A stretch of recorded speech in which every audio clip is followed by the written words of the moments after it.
Crux ہے، پیغام ہے کہ صرف طاقت پر انحصار نہیں کیا جا سکتا، بلکہ تعاون، حقیقی جمہوریت اور انسانی حقوق ایک دوسرے کو بہتر بنا سکتی ہے۔ اور اگر آپ اسی مثال کو لے گے کہ ہمسایوں کے درمیان جمہوریت اگر نام کی ہو، تعاون اگر کسی مفاد کے لیے ہو، اور انسانی حقوق کو اگر سیاسی مسائل کے لیے استعمال کیا جاتا، تو ہم کسی مسئلے کا حل نہیں نکال سکتا۔ اب میں آپ پہ یہ چھوڑتا ہوں کہ کیا آپ نے واقعی اس کہانی سے لبرلزم کو سیکھا؟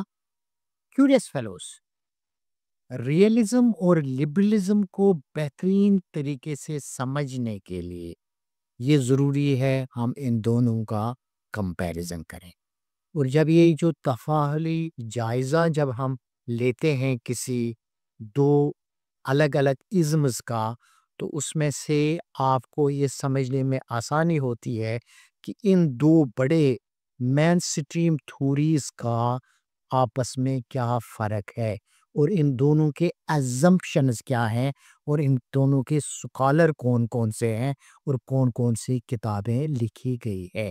ہم ہر ایک کے الگ الگ نظریے پہ کمپیریزن ڈرا کریں گے، تو اس کو اپنے ذہن نشین ہی نہیں کرنا چاہیے، بلکہ پریکٹس میں لا کے جو ورلڈ آرڈر ایک بڑے پرزم پہ چیزوں کو دیکھنے کے لیے، اس کو سمجھنے کے لیے یہ پرزم استعمال کرنا چاہیے۔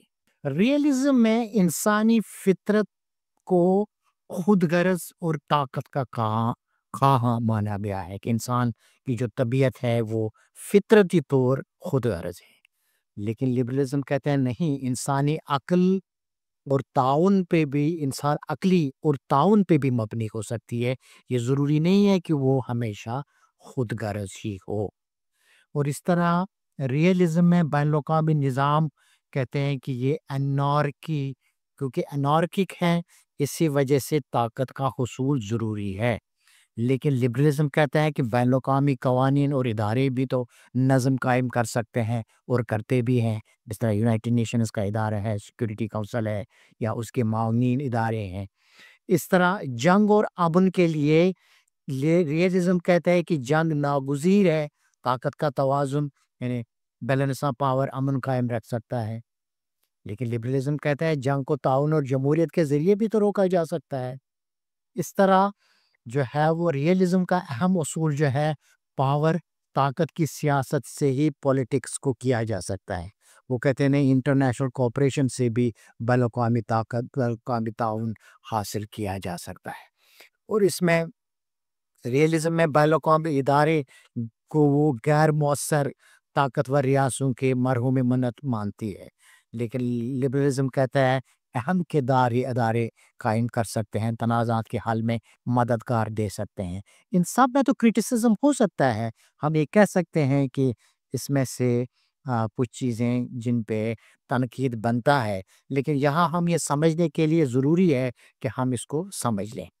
اور ریئلزم کے جو اہم سکالر ہیں وہ ہے تھیوسیڈائڈس، جس پہ ہم نے ایک پوری جو ہے ویڈیو بنائی ہے، وہ آپ دے سکتے ہیں۔ میکاولی ہے، اور اس طرح ہنس مورگنٹو ہے، اور یہ اہم لوگ ہیں۔ لیکن دوسرا لبرلزم کے لیے جان لاک ہے، کنٹ ہے، وڈرو ولسن اس کے اہم سکالر ہیں، اور پھر جوزف نائی ہے۔ اور اس طرح بین الاقوامی فطرت میں یہ ہم کہہ سکتے ہیں کہ ریئلزم جو ہے وہ طاقت اور قومی مفادات کو بنیادی اہمیت دیتا ہے، کہ جو طاقتور who is powerful he will prevail, others will perish, might is right۔ لیکن لبرلزم کہتا ہے کہ نہیں جی، تعاون، جمہوریت اور انسانی حقوق بھی تو کام کر سکتے ہیں اگر ہم اس پہ سوچیں تو۔ اور دوسری طرف ریئلزم کہتا ہے کہ نہیں جی، ریاستوں کا کردار جو ہے نا وہ خود مختار تبھی ہو سکتی ہے جب وہ صرف اور صرف اپنے مفادات کے لیے کام کرے۔ دوسری طرف لبرلزم کہتا ہے کہ نہیں جی، ریاستیں تعاون اور باہمی انحصار کے ذریعے بھی تو امن قائم کر سکتی ہے۔ اور ان سب پہ لبرلزم کا بنیادی اصول آزادی اور حقوق ہے، جنہیں حکومت کی جانب سے تحفظ فراہم کرنا چاہیے۔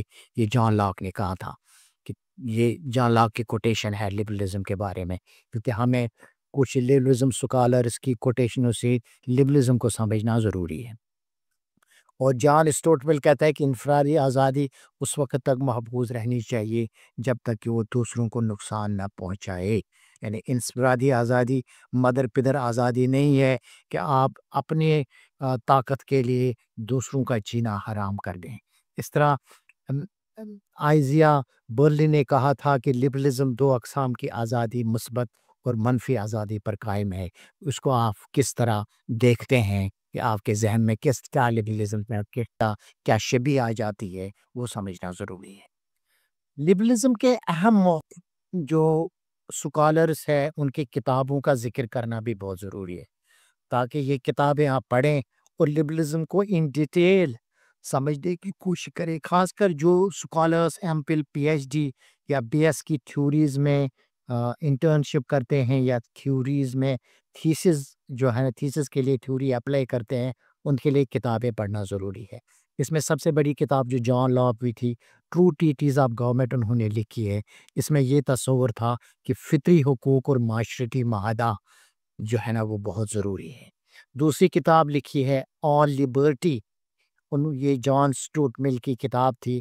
اس میں انفرادی آزادی اور اخلاقیات کی بنیاد بنا کر لبرلزم کا بات ہے. اس کے بعد ایڈم سمتھ کی کتاب، یہ میں نے پہلے بھی بات کی تھی، دی ویلتھ آف نیشنز.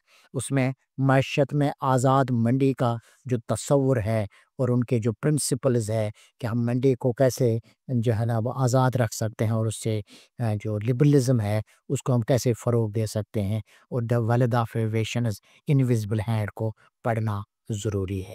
اس طرح آئزیا برلن کی کتاب فور ایسیز آن لبرٹی، یہ اہم کتاب ہے جس کو آپ کو پڑھنا بہت ضروری ہے. اس میں تصور یہ ہے کہ مثبت اور منفی آزادی اس کو سمجھنا بہت ضروری ہے، کیونکہ آزادی مدر پدر آزاد نہیں ہوتا ہے بلکہ اس کی ایک انٹرپریٹیشن ہے. پھر آپ اس کے بعد وڈرو ولسن کی جو ساری وڈرو ولسن کو امریکہ میں جو ہے وہ لبرلزم کا باب سمجھا جاتا ہے، اس کی آپ کے سامنے ساری جو ہے وہ پڑھی ہوئی ہے چیزیں وہ آپ پڑھ سکتے ہیں.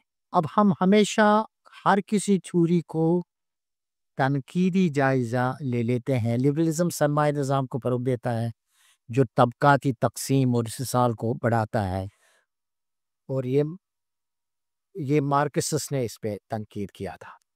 لبرلزم روایتی اقدار اور سماجی ہم آہنگی کو کمزور کرتا ہے، یہ قدامت پسندوں نے اس پہ تنقید کی ہے.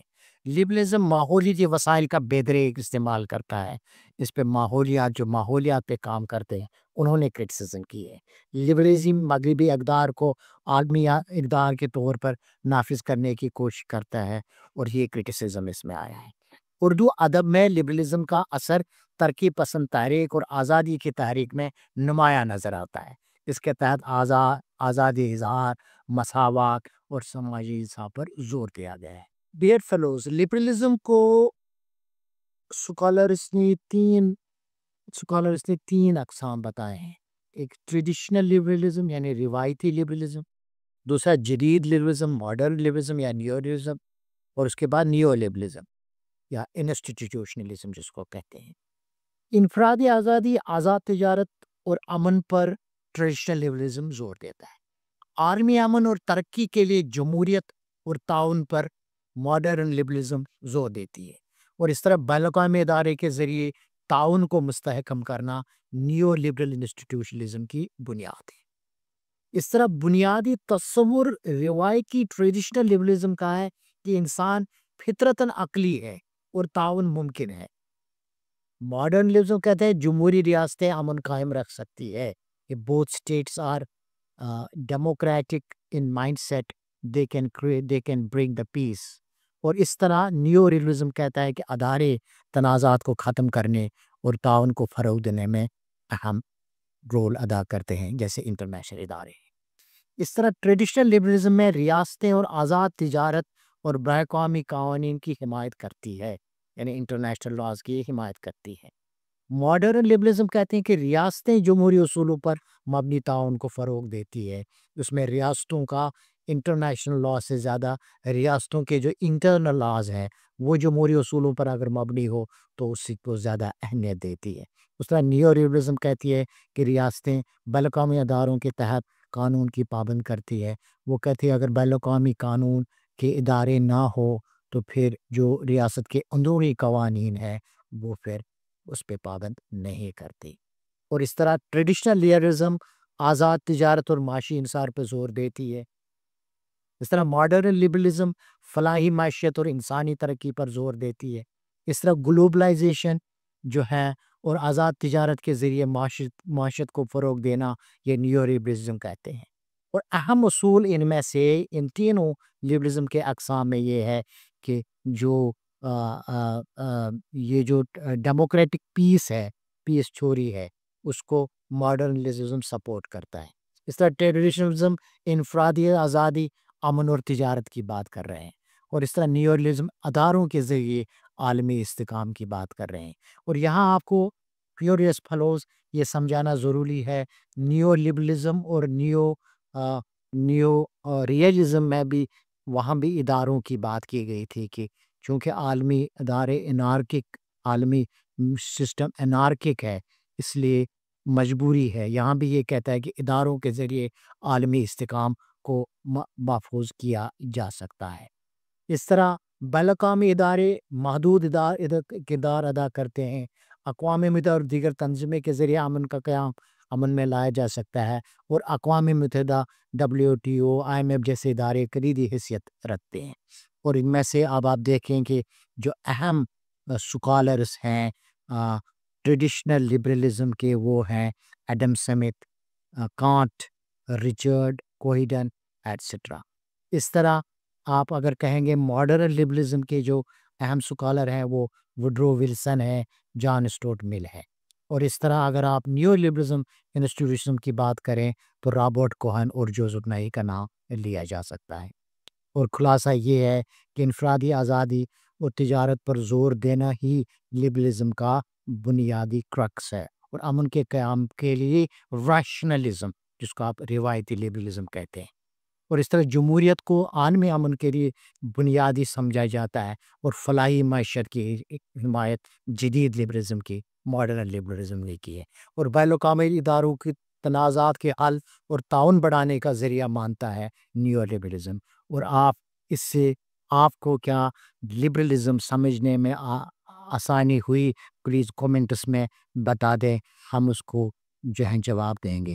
کوشش کریں کہ ان سارے ویڈیو کو آپ سبسکرائب کریں، اور اپنی کومنٹ سے ہمیں بھی اصلاح کریں، اور ہمیں اس کو مزید جو ہے نا وہ بہتر سے بہترین کرنے کی کوشش۔ ہم یہ خود بھی سمجھتے ہیں کہ یہ گڈ سے بیٹر اور بیٹر سے بیسٹ میں ایک ویسی بھی ایک اس میں ایک خلا تو ضرور موجود ہے، لیکن ہمارا جو سفر ہے وہ from good better to best ہے، اور اس میں ہم آپ کا جو فیڈ بیک ہے وہ ہمارے لیے باعث رحمت ہوگا۔